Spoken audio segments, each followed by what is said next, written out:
So today we're going to be doing our slow braised shoulder of beef with our red wine and our herb dumplings. This time of year it's a wonderful little dish to prepare, loads and loads of seasonal vegetables in there with some lovely Scotch beef in there, really nice rich flavours with the red wine as well. So you know, a quick run through of the ingredients that we're going to be doing today. We've got some really wonderful nice carrots there, we've got some lovely celery, some garlic, we've got some Pont de Jardin shallots, we've got some really lovely shoulder of beef here. We're using Scotch beef today. It's one of the best beefs in the world, of course. So this time of the year, it's a little bit chilly outside. You know, you really can't beat a nice warm bowl of stew with some nice mashed potatoes. We've got some lovely herbs going into the dumplings, so we've got some really nice fresh thyme in there. We've got some parsley in there, which is going to cut through all those flavours. We're going to be using some nice fresh beef stock, you know, which again, you can find all your fresh beef stock in the supermarkets these days, so you don't need to go to all the hassle of necessarily making your own beef stock. And our red wine, my rule with red wine is, as long as you're happy drinking it, I'm always happy to cook with it. You know, there are obviously a few exceptions, which are some of the kind of sweeter red wines that you would find, but you know, a nice rich red wine. So now we've had a quick look at the ingredients we're going to be using for this dish. I'm going to go on and prepare some of it. So we've got some nice Pont de Jardin or some elephant shallots that again you're going to find in your supermarket, and we're just going to roughly chop. And again, it's crucially important to make sure your veg is roughly the same size for this dish, because it's going to be cooking over a very long, slow period, so it's always a good idea to make sure they're the same size so they all cook at a nice even region. So now we have all our ingredients prepared, ready to go. We'll get on with cooking. So to start the process off, we're going to colour the beef off in a pan. One of the most crucial stages of the cooking process. It's going to get all the flavour of the beef through the stew for us. So to start, we've preheat a pan, and we're going to take a nice neutral oil, and we're going to pop a wee touch of neutral oil in there. About a tablespoon. I wouldn't use olive oil for this dish. It's a little bit too flavourful. With the pan nice and warm, we're going to take our unsalted butter, and we're going to pop our unsalted butter in the pan as well. And at this stage again, it's crucially important we don't burn that butter. Butter burns at a very low temperature. We're just looking for that butter to go to a lovely foaming stage. When it starts to foam, it's going to add loads of colour onto the beef for us. So the pan's now nice and hot. We can pop the beef straight into that pan. And at this stage, I'm not looking to overload that pan. If you overload the pan with too much beef, the temperature cools down, and you lose that lovely searing effect. We're looking to really create some colour on that beef at this stage. So again, we pop the beef in there. Very rarely am I going to stir that beef straight away. You stir that beef straight away, and again, you're going to cool the temperature of that pan down. You just need to leave the beef in the pan at a nice searing heat. You should be hearing the action in that pan, and it should be colouring up nicely. We're looking for a lovely kind of golden caramel colour just on the outside of the beef. When we get that lovely golden caramel colour, it's time to turn the beef and move it around slightly.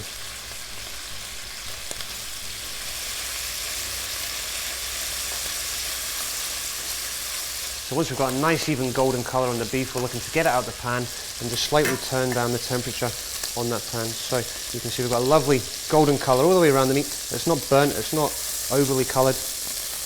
We're just extracting all the flavour from that meat. Ready to go. So our beef's out now, we're ready to move on to the next stage.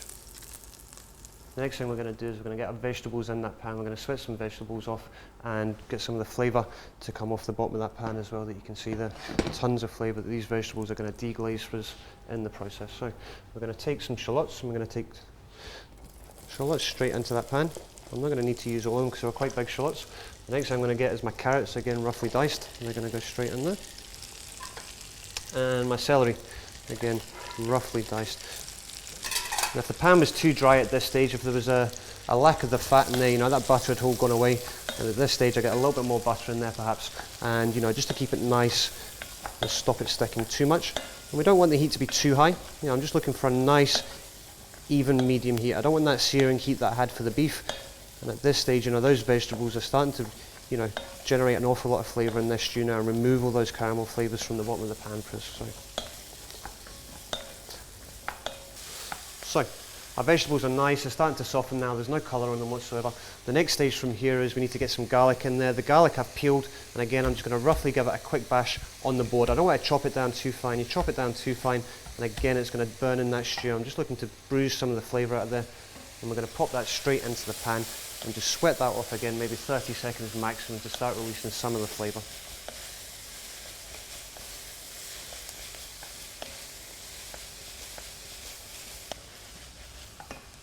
So the garlic now is sweated off, 30 seconds. Stage now, we're going to take a tablespoon, we're just going to quickly pop some tomato puree in there. Tablespoon of tomato puree, the puree goes in, I give that a quick stir. Once we've given that a quick stir, we're going to pop our red wine in there. About 2 glasses of red wine, it depends how big your glasses are. I generally go for around about 150 millilitres a glass of 300 millilitres of red wine. And just go straight in there. And when the red wine goes in, we're going to bring that up to a very fast simmer. We want to reduce that red wine down very, very quickly to reduce all the alcohol off there.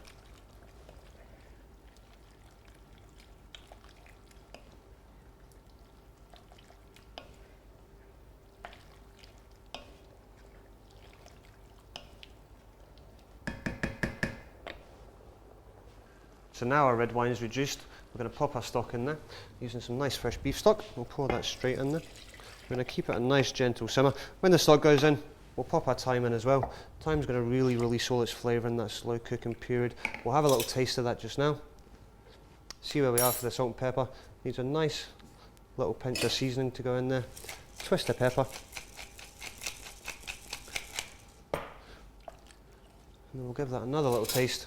And just check that sauce is right before we pop the beef back in. So, while we're waiting on our beef stock coming up to boil, we'll move quickly onto our dumplings. Very, very simple to make. All I've done in the bowl is I've mixed 200 grams of self-raising flour with 100 grams of suet. You can use vegetarian suet or you can use beef suet, pinch of salt, and 130 millilitres of water to create a paste. So to make the dumplings, all I do is I just roughly flour my hands, take a handful of that mix, and then we just roll the dumplings very, very quickly to create nice, even balls ready to go into the stew once we pop the beef in there.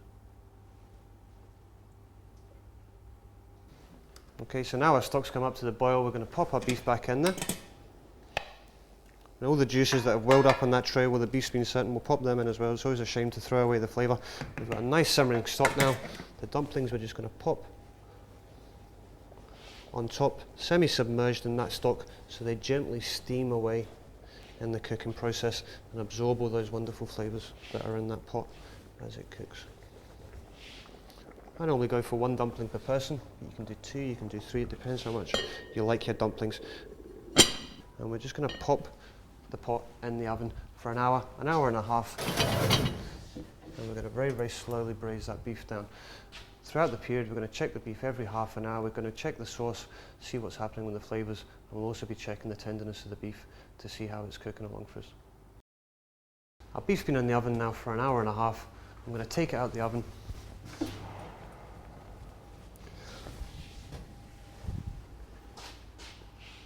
We've been checking the beef throughout the cooking period, so I've been checking mine every half an hour, checking the tenderness. The beef now should be lovely and tender.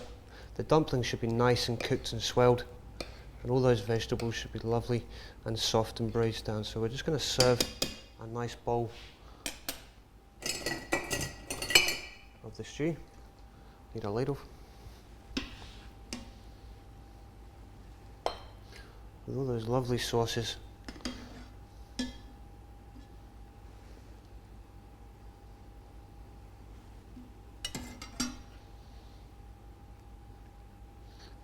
those lovely herb dumplings just on the side.